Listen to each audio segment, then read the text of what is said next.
Good morning students. हम discuss कर रहे थे एंजाइम के बाद।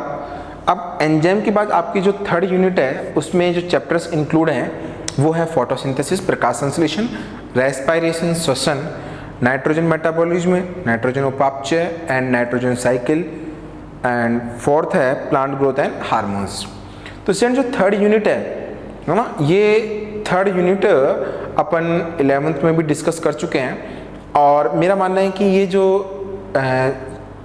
फोटोसिंथेसिस और रेस्पिरेशन ये टॉपिक हैं ये आपको मैं एनिमेटेड वीडियो बना के है ना आपको प्रोवाइड कराऊंगा, उससे ज़्यादा अच्छी तरह से अपन इसको एक्सप्लेन कर सकते हैं, है ना। अपन जो आज टॉपिक इम्पोर्टेंट जो टॉपिक है बायोटेक्नोलॉजी है ना, अगर सिलेबस में कोई पार्ट कम भी किया गया तो आई श्योर है ना ये टॉपिक नहीं हटाया जाएगा, क्योंकि ये 12th में एनसीईआरटी का पार्ट है और बहुत इंपॉर्टेंट पार्ट है नीट की दृष्टि से भी, है ना। ये जो बायोटेक्नोलॉजी पार्ट है ये बहुत इंपॉर्टेंस रखता है ना, एडवांस लेवल का ये पार्ट है। तो स्टूडेंट्स बायोटेक्नोलॉजी समझने की कोशिश करना। बायो दो वर्ड से मिलकर बना है, बायो या जैव का मतलब यहाँ होता है लाइफ, इसको हिंदी में आप लोग जीवन कह देते हैं, और टेक्नोलॉजी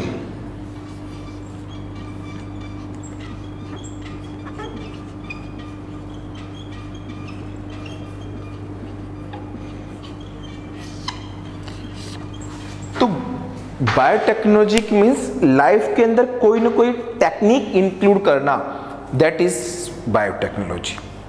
केवल बेसिक मीन्स निकाल रहा हूं इसका मैं, जिससे आप इस वर्ड का मतलब समझ जाएं, ठीक है। समझने की कोशिश करना। स्टूडेंट्स हम सब्जेक्ट पढ़ते थे बायोलॉजी,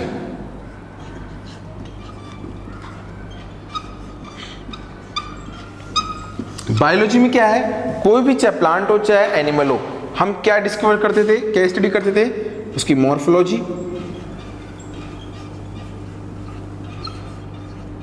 मतलब एक्सटर्नल जो स्ट्रक्चर है उसके बारे में हम डिस्कस करते थे, उसकी एनाटॉमी, इंटरनल स्ट्रक्चर,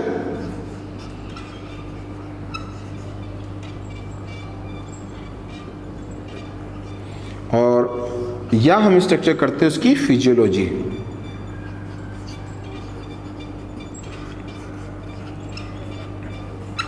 क्लियर।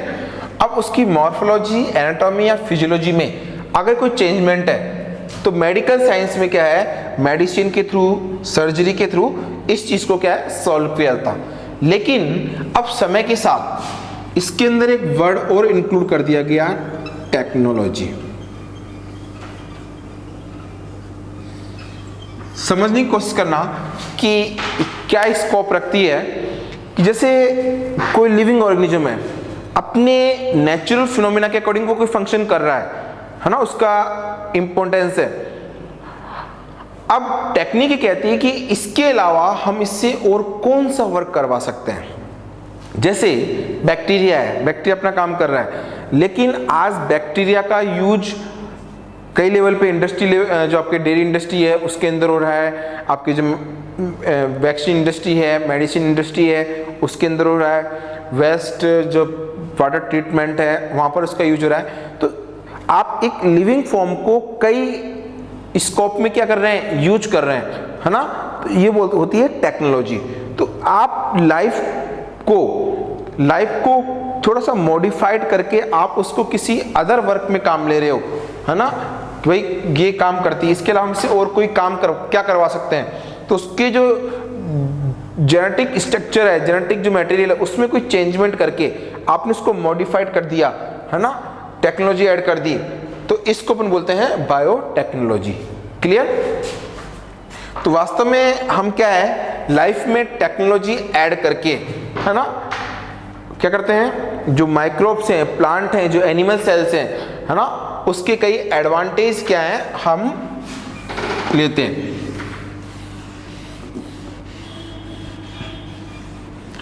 आपको मैं समझाने की कोशिश करता हूं एक एग्जांपल से, ठीक है। जैसे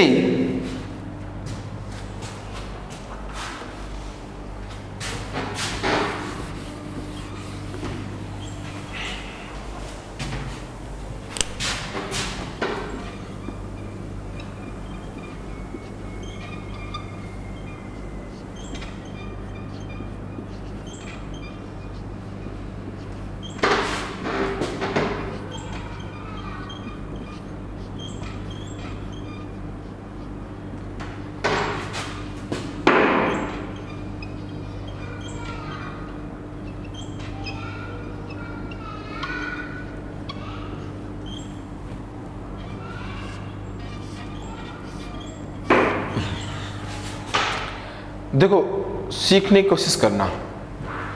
ये एक बैक्टीरियल सेल है। अभी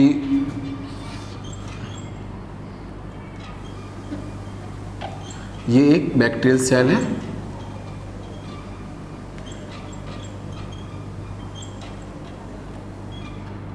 आप लोगों को बक्सा नहीं लगे इसलिए थोड़ा सा, बैक्टीरिया भी मैंने नाम लिख दिया, इश्चुरिया कोलाई या ई कोलाई।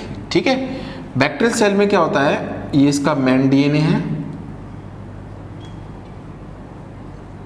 और बैक्टीरियल सेल में एक मेन डीएनए के बिसाइड्स एक सर्कुलर डीएनए और होता है, इसको अपन बोलते हैं प्लाज्मिड।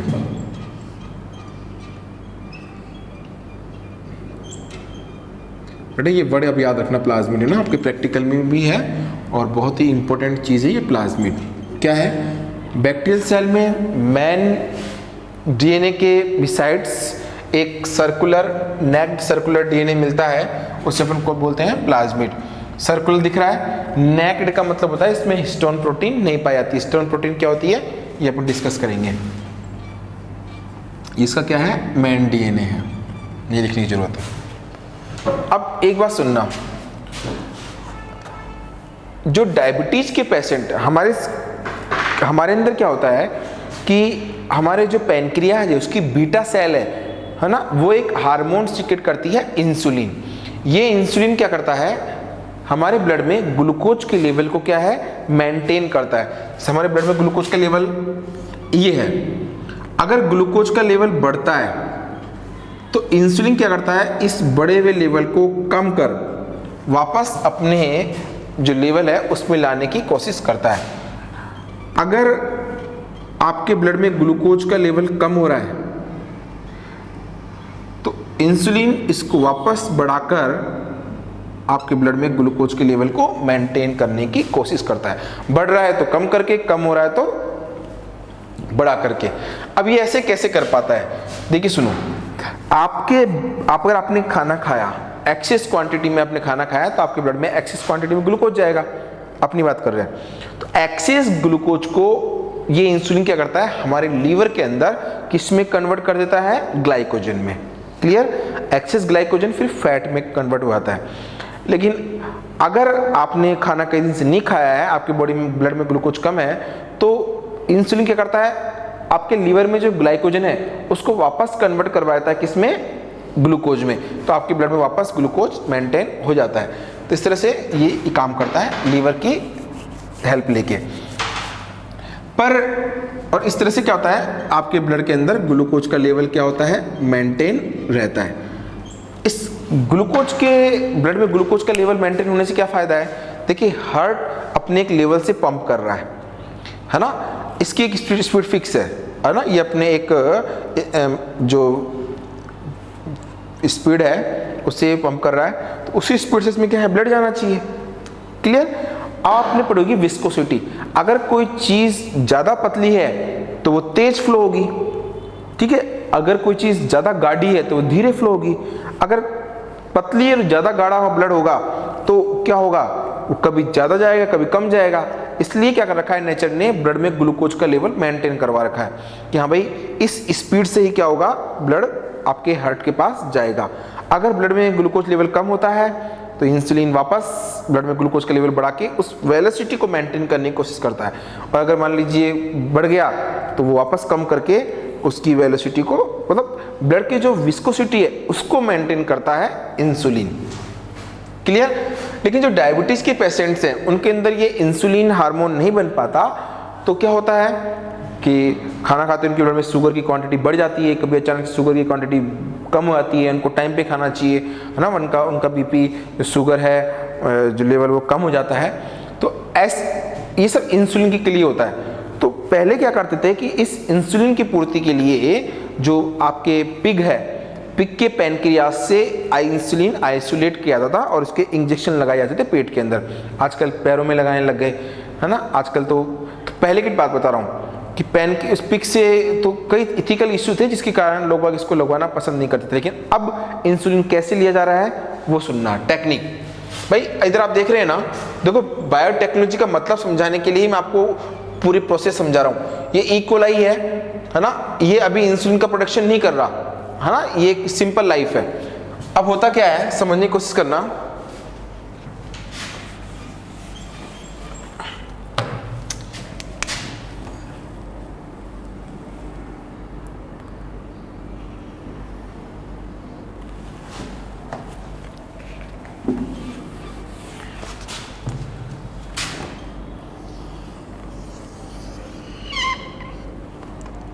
ये हमारे पैनक्रियाज की बीटा सेल है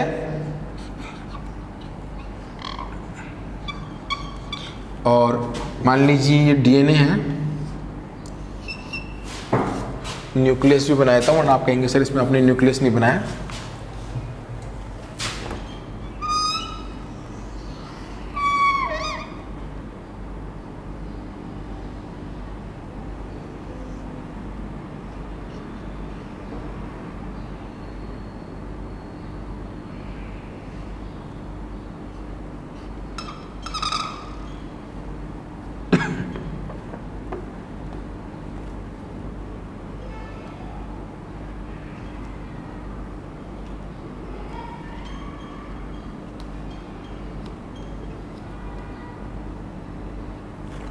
ये आपका डीएनए है और डीएनए में ये आपका इंसुलिन वाला जीन है, जिसके कारण ये इंसुलिन प्रोड्यूस कर पा रही है। अब हम क्या करते हैं, सबसे पहले हमको ये इंसुलिन वाला जीन है ये उसके अंदर ऐड करना है। तो सबसे पहले हम क्या करते हैं, सुनना, इस सेल से हम क्या करते हैं, इस डीएनए को आइसोलेट करते हैं सबसे पहले, ठीक है, आइसोलेशन ऑफ डीएनए।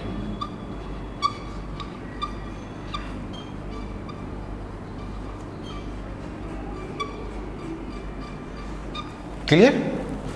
कैसे करते हैं सुनना। टेस्ट ट्यूब है, टेस्ट ट्यूब में आपने सेल डाली। अब आपको पता है कि ये सेल मेम्ब्रेन और ये आपके न्यूक्लियर मेम्ब्रेन ये किसकी बनी हुई है, लिपिड एंड प्रोटीन की।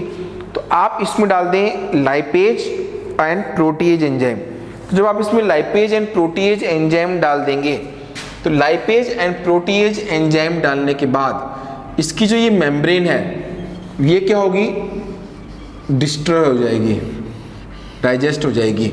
तो बताओ आपका डीएनए आइसोलेट हो जाएगा या नहीं हो जाएगा, है ना। अगर ये एनिमल सेल की बात की, अगर प्लांट सेल ने तो आप सेलुलोज एंजाइम डाल दें, उसकी सेल वॉल डाइजेस्ट हो जाएगी।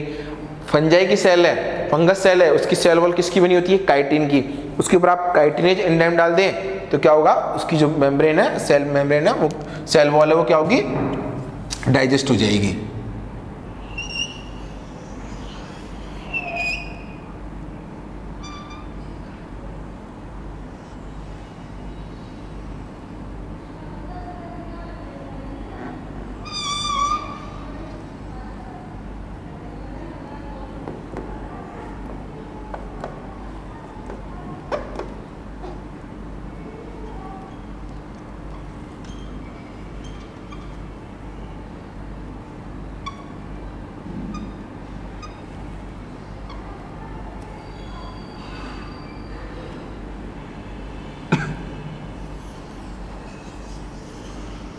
क्लियर? अब आपको क्या करना है बेटा, अब हम क्या करते हैं, ये जो आपका डीएनए है, क्लियर, इससे हम क्या करते हैं, हमारा जो डिजायर्ड, इसको छोटे छोटे टुकड़ों में काटते हैं ना। और डीएनए को छोटे छोटे टुकड़ों में काटने के लिए एक एंजाइम होता है, नाम याद रखना, रेस्ट्रिक्शन एंजाइम, है ना। अपन इस रेस्ट्रिक्शन एंजाइम के बारे में पढ़ेंगे।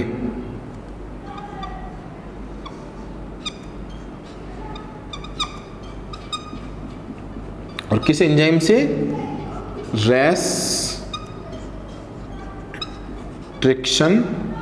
एंजाइम। रेस्ट्रिक्शन एंजाइम दो टाइप का होता है, restriction exonuclease, restriction endonuclease. Clear? Restriction, अब वो अपन इसके बारे में थोड़ा बाद में पढ़ेंगे, है ना। एंजाइम से अपन ने काट लिया, तो आपके डीएनए के कई सारे आपके पार्ट मिल गए कई, और इसमें आपका जो डिजायर्ड डीएनए पार्ट है ये है। आपको इसको क्या करना है, आइसोलेट करना है, मतलब आपको, और इसके लिए हम एक प्रोसेस काम में लेते हैं, इसको बोलते हैं जेल इलेक्ट्रोफोरेसिस।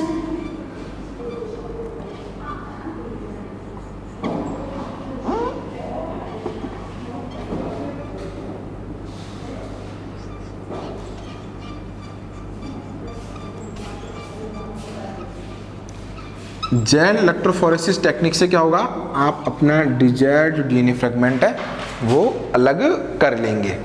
क्लियर। अब आपको क्या करना है, इस बैक्टीरियल सेल से इस प्लाज्मिड को अलग करना है। क्लियर। कैसे करेंगे, बैक्टीरियल सेल के ऊपर आप इसकी जो सेल मेम्ब्रेन है इसको डाइजेस्ट करने वाला एंजाइम जो भी है, प्रोटीज, लाइपेज, आप डाल दीजिए तो डाइजेस्ट हो जाएगी, है ना।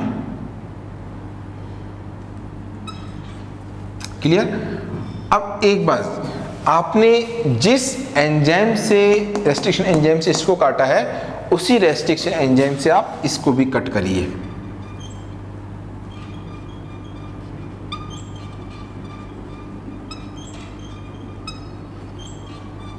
इधर मैं सैम लिख देता हूं ना।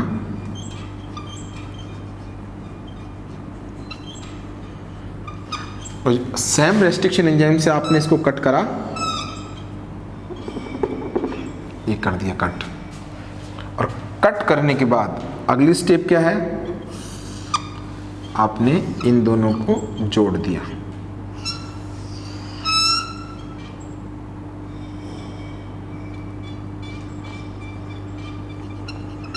और जोड़ने के लिए जो एंजाइम चाहिए वो होता है लाइगेज एंजाइम।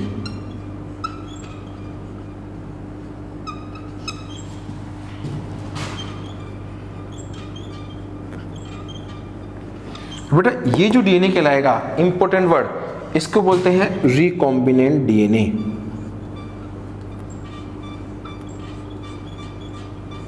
इसको क्या बोलेंगे, रिकॉम्बिनेंट डीएनए, है ना। एक होता है कॉम्बिनेंट जोड़ना, एक होता है रिकॉम्बिनेंट, एक बार तोड़ना फिर जोड़ना। तो आपने ये क्या करा, इसको पहले तोड़ा, तोड़ने के बाद आपने फिर इसको जोड़ दिया, इसको बोलेंगे रिकॉम्बिनेंट। क्लियर। और दूसरा आप देख रहे हैं इसके अंदर कोई आपका जो दूसरा डिजायर्ड डीएनए खंड प्रेजेंट है ना, ऐसा डीएनए जिसके अंदर फोरेजन डीएनए फ्रेगमेंट प्रेजेंट हो, वो भी क्या कहलाएगा, रिकॉम्बिनेंट डीएनए। डेफिनेशन दो टाइप की है लेकिन मींस एक ही निकल रहा है ना। आपने इसको तोड़ा, कट किया, कट करने के बाद वापस जोड़ा, तो आपको डिजायर्ड डीएनए फ्रेगमेंट जोड़ेंगे ना। तो सिंपल मींस क्या होता है, रिकॉम्बिनेंट मतलब आपने किसी डीएनए पार्ट को तोड़ा और इसमें आपने कोई फोरेजन जो डीएनए फ्रेगमेंट है वो ऐड कर लिया, तो उसको क्या बना, रिकॉम्बिनेंट डीएनए। इसके बाद आपने क्या करा कि आपकी जो ये बैक्टीरियल सेल है ना, जो आपने यहाँ से ये निकाली है, इसको देखो, समझने की कोशिश करना थोड़ी सा।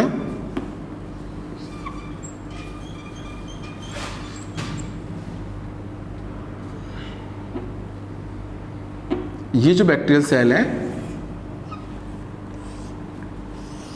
या ऐसी बैक्टीरियल सेल जिसके अंदर आपने प्लाज्मिड निकाल रखा है, क्लियर, वो आपने इसके अंदर क्या कर दिया, ऐड कर दिया।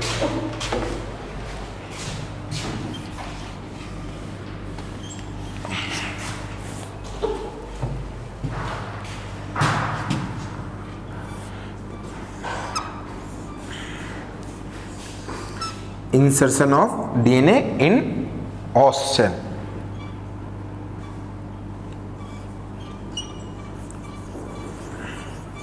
आपने क्या करा कि अब इसको आपने इसके अंदर क्या कर दिया, इंक्लूड कर दिया।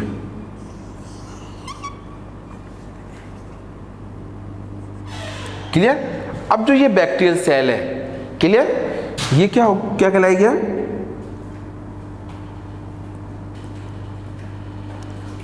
Transform sales. क्या कहलाएगी, ट्रांसफॉर्म्स, क्योंकि अभी इसमें क्या हो गया, इसमें एक फोरेजन डीएनए फ्रेगमेंट आ गया। क्लियर। अब एक बात समझ की कोशिश करना, इसके अंदर आपका, इस बैक्टीरियल सेल के अंदर आपका जो डिजायर्ड डीएनए फ्रेगमेंट है वो आया ही नहीं आया। इसके अंदर डिजायर्ड डीएनए फ्रेगमेंट आ गया, इंसुलिन वाला जीन आ गया, तो बताओ अब ये इंसुलिन का प्रोडक्शन करेगी नहीं करेगी, जाहिर तौर पे करेगी। क्लियर। अब ये तो एक तरीके बताओ क्या ये यहाँ पर इंसुलिन का प्रोडक्शन कर रही थी क्या?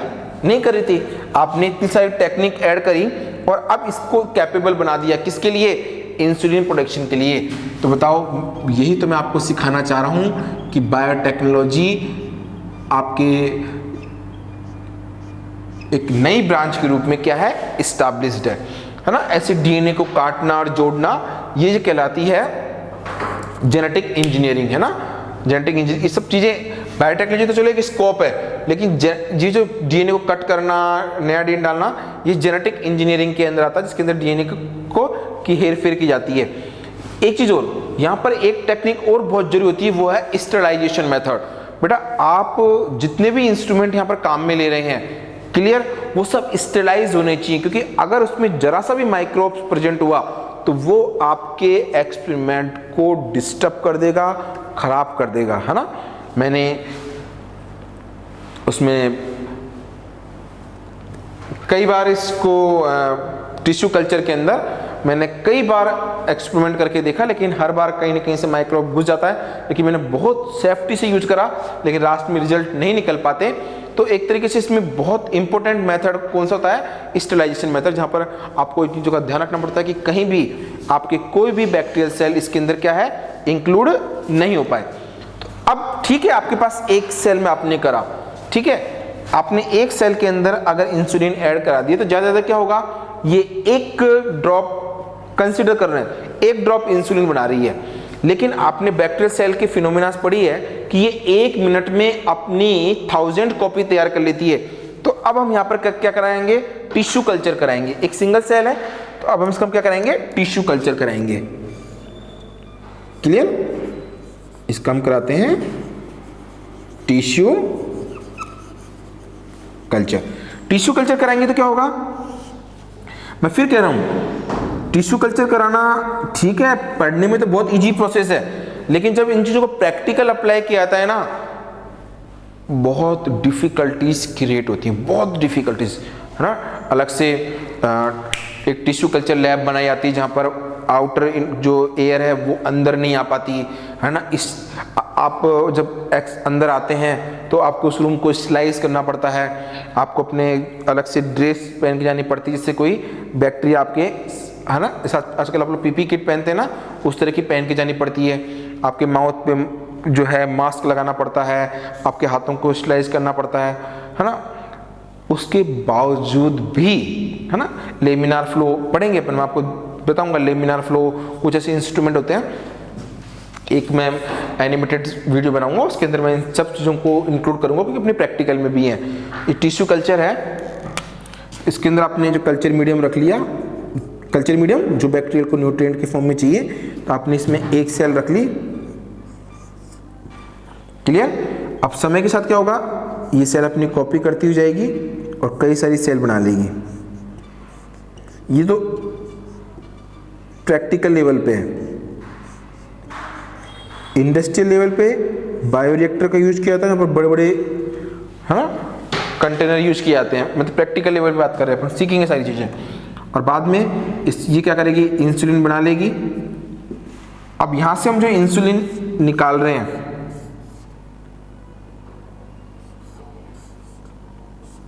ये इम्प्योर है।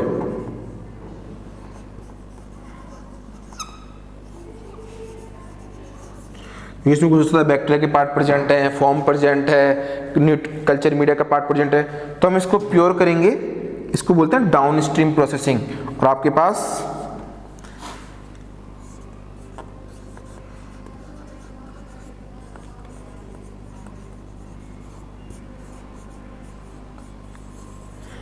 पास ये क्या होगा?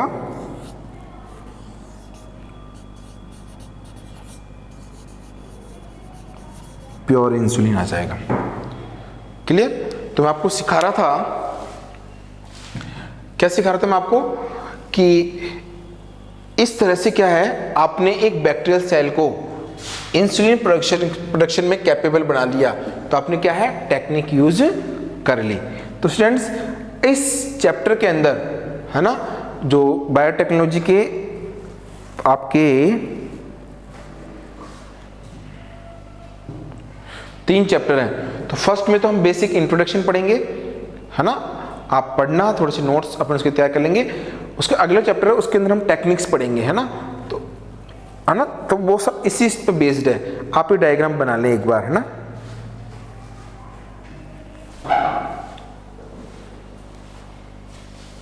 डायग्राम रफली बनाना, मतलब एक पीछे पेज भी बनाना, है ना।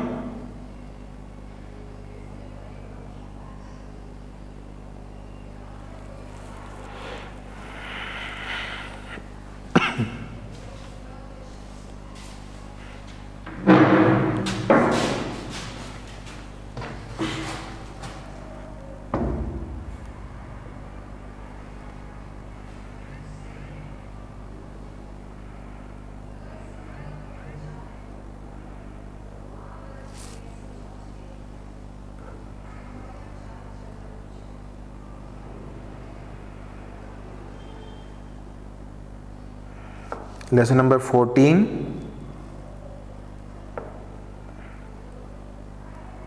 बेसिक है, थोड़ा सा अपन डिस्कस कर लेंगे। लेसन नंबर 15, जेनेटिक इंजीनियरिंग, जो अपन ने अभी मैंने आपको बताया, ये सब इसमें इंक्लूड है 15 वाले चैप्टर में। और फिर लेसन नंबर 16 में टिश्यू कल्चर है।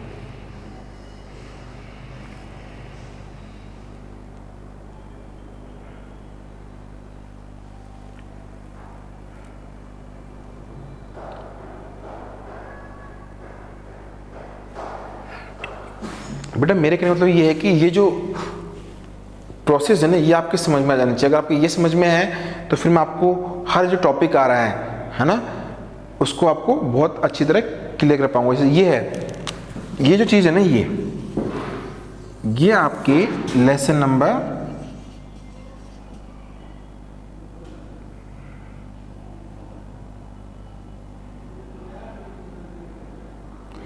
14, 15, 16 में है, ठीक है।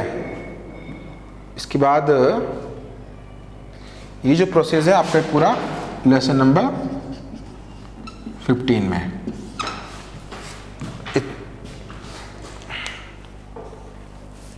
एक बार इसको बना लिया, फिर अपन इसको डीपली स्टडी करेंगे।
तो स्टूडेंट्स, जो चैप्टर नंबर 14 है ना, वो तो आपके बेसिक है।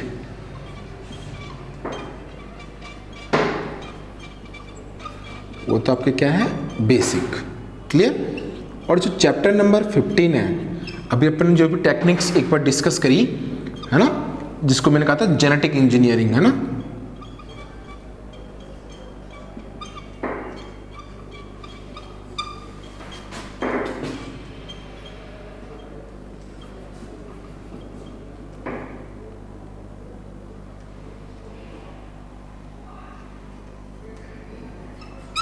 जेनेटिक इंजीनियरिंग है ना, जिसमें अपन ने कहा पता जो डीएनए का हेर फेर था वो अपन, और लेसन नंबर 16 है वो है प्लांट टिश्यू कल्चर।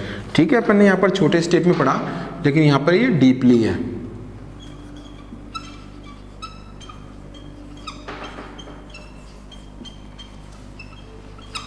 क्लियर? तो अपन इन 4 चैप्टर में अपन ने जो टेक्निक अभी डिस्कस करी है वो सारी इनके अंदर क्या है, मेनली इंक्लूड है ना। एनसीईआरटी के अंदर जो आपके सीबीएसई के अंदर है वो बेसिक इसी फिनोमेना पे अप्लाई है, लेकिन इसमें कुछ टॉपिक बाय टॉपिक दे रखा है, तो हम इसके अकॉर्डिंग पढ़ने की कोशिश करेंगे, जिससे क्या होगा। लेकिन आपको ये जो बेस मैंने आज बताया है ना, जो आपने बनाया, ये आपको जरूर याद रखना है, तभी आपके सारे कॉन्सेप्ट क्या होंगे, क्लियर हो पाएंगे। तो स्टूडेंट्स मिलते हैं हमारे नेक्स्ट वीडियो में, और हम स्टार्ट करेंगे हमारे बेसिक्स से। ठीक है, थैंक्स फॉर वॉचिंग।